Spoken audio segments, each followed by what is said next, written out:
কিরে তুই খালি গানে কবি নাকি কাজকর্ম করবি? কাজ করতেছি না স্যার। এই কাপড়গুলো সব ধুবি বুঝছ?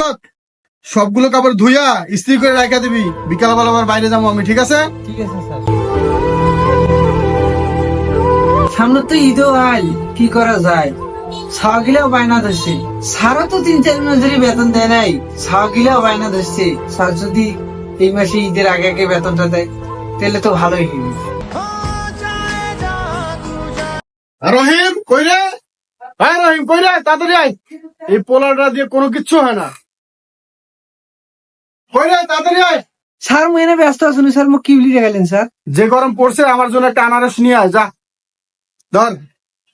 এই জয় 50 টাকা দিলাম, যা একটা আনারস নিয়ে আয়, দেন স্যার। যা। মনে কিছু নেন না, সামনে তো ঈদ আসছে, বাড়িও তো যাবার নাকি।